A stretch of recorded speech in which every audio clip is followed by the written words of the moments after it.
Bonjour à tous. Nous sommes parfois très durs avec les personnes qui sont tombées, qui ont péché, quel que soit le domaine. Et lorsqu'elles font partie d'un groupe, il est très facile pour nous de les exclure, comme pour dire « cette personne n'est plus digne d'être parmi nous ». Et nous oublions quelque chose d'important, c'est que ce qu'elle a fait, nous l'avons vu, et nous pouvons ainsi l'exclure, mais ce que nous faisons dans le secret de notre cœur, les fautes que nous commettons mais qui ne sont pas visibles par tout le monde, ne nous rendent pas pour autant moins pécheurs qu'elle.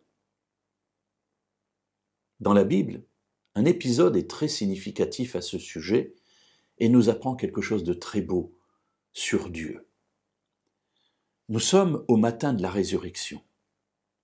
Des femmes viennent au tombeau pour embaumer le corps de Jésus. Et là, le tombeau est ouvert, elles entrent dans le tombeau, et là se trouve un personnage habillé de blanc qui est assis et qui va leur parler. Mais avant cela, que s'est-il passé? Eh bien, il y a eu le repas, le dernier repas de Pâques de Jésus. Et au cours de ce repas, Jésus a annoncé qu'il allait bientôt mourir et que tous les disciples allaient s'enfuir, l'abandonner. Pierre est intervenu à ce moment-là et a dit « Oh non, Seigneur, moi je ne t'abandonnerai pas, quand bien même eux t'abandonneraient, moi je ne t'abandonnerai pas. » Alors eux, c'est les autres disciples, les autres copains, les autres collègues. Et du coup, eux interviennent en disant « Non, non, nous non plus. » Personne ne veut être en reste. Pourtant, au moment du procès, tous se sont enfuis, sauf Jean qui est là, présent, et Pierre. Pierre, l'un des 12, celui qui a dit « Quand bien même eux t'abandonneraient, moi je ne t'abandonnerai pas », Pierre renie son maître avec serment. « Je ne le connais pas, je ne veux rien avoir à faire avec cet homme-là. » Et après avoir pris conscience de sa faute terrible, il s'en va et pleure amèrement.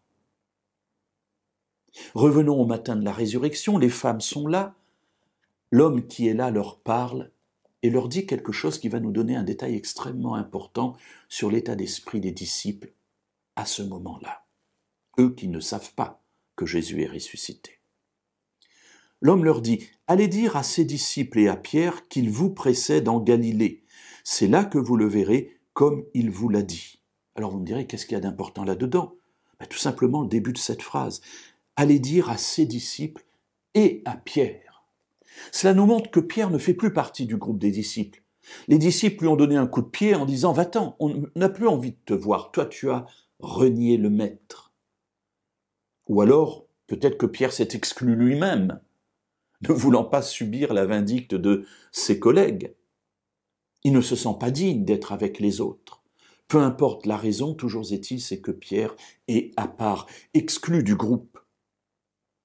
Et l'homme qui est là pour annoncer la résurrection de Jésus dit bien aux femmes, allez dire aux disciples, mais allez le dire aussi à Pierre, celui qui est exclu. Alors mes amis, ce passage nous montre que Dieu aime aussi les exclus.